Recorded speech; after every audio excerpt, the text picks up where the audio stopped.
और एक और महत्वपूर्ण खबर जो है वो महाराष्ट्र से है, क्योंकि विशेष सत्र आज से शुरू हो रहा है और बीजेपी शिवसेना के बीच गठबंधन को लेकर अभी भी पेच फंसा हुआ है। शिवसेना की भूमिका कल उद्धव जी ठाकरे साहब ने घोषित की है और वो जल्दी आपके सामने आ जाएगी।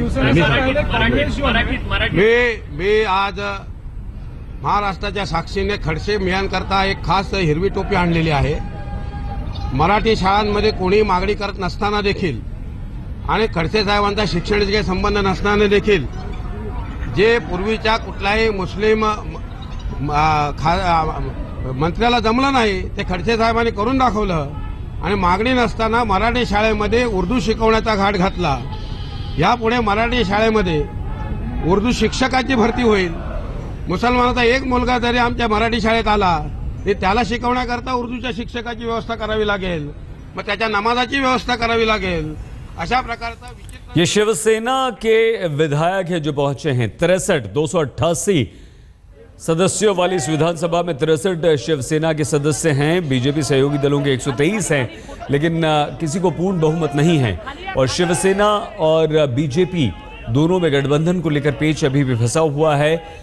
शिवसेना तैयार है समर्थन देने के लिए कुछ शर्तों के साथ, लेकिन बीजेपी किसी भी शर्त को मानने को तैयार नहीं। बीजेपी का मानना है कि बिना शर्त आप समर्थन दीजिए। एनसीपी जिसके 41 विधायक हैं बिना शर्त समर्थन की बात भी कह चुकी है। 12 नवंबर को देवेंद्र फडणवीस को अपना बहुमत सिद्ध करना है और एनसीपी ने अब यह कह दिया है कि वो सदन में देवेंद्र फडणवीस सरकार के पक्ष में मत भी करके शिवसेना की परेशानियों को और भी बढ़ा दिया है। तो विशेष सत्र शुरू हो रहा है, आज से शुरू हो चुका है, जिसमें शिवसेना के विधायक पहुंचे हैं पारंपरिक साफे के साथ।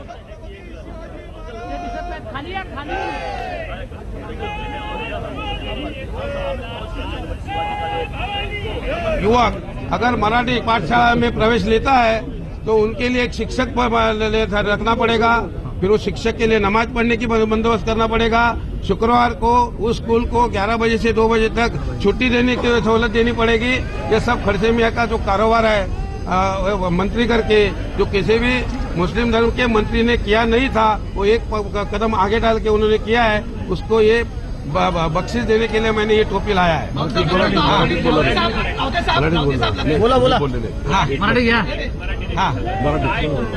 आज शिवसेनेचे 63 आमदार या ठिकाणी पूर्णपणे जल्लोषामध्ये जोशामध्ये सभागृहामध्ये जातील।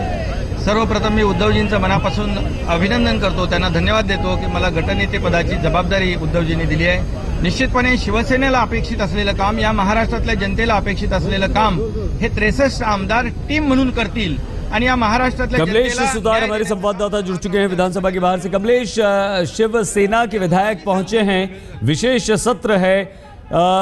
शिवसेना की तरफ से मंत्रिपद की मांगों को लेकर खींचतान से पहले फडणवीस से कह चुके हैं कमलेश कि हम किसी को शपथ नहीं दिलवाएंगे। अभी क्या खबर इस वक्त निकल कर आ रही है कमलेश?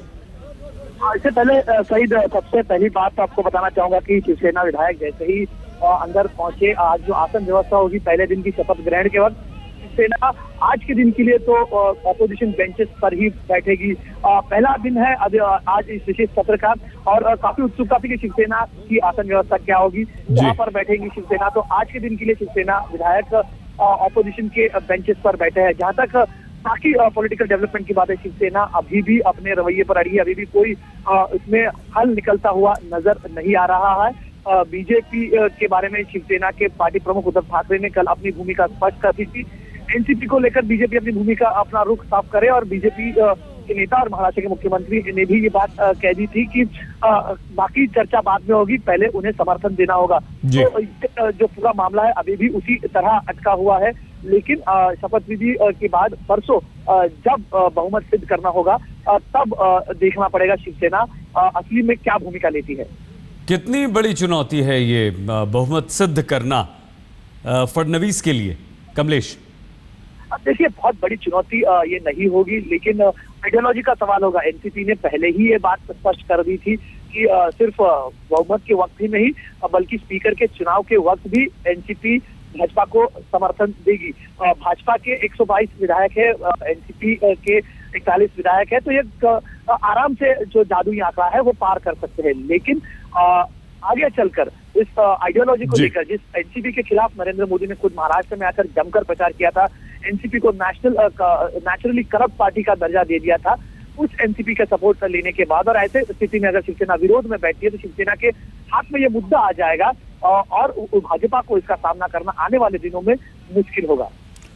बहुत शुक्रिया, बहुत धन्यवाद आपका कमलेश सुतार, हमारे संवाददाता जानकारी दे रहे थे। दोबारा हम लौटेंगे और बातचीत अभी यहाँ पर करेंगे क्योंकि आज से विशेष सत्र महाराष्ट्र विधानसभा का शुरू हो चुका है और सबसे बड़ी चुनौती 12 तारीख को होगी जब देवेंद्र फडणवीस को बहुमत सिद्ध करना है। लेकिन एनसीपी ने उनकी इस मुश्किल को काफी आसान बना दिया है। अभी भी गठबंधन को लेकर पेच फंसा हुआ है।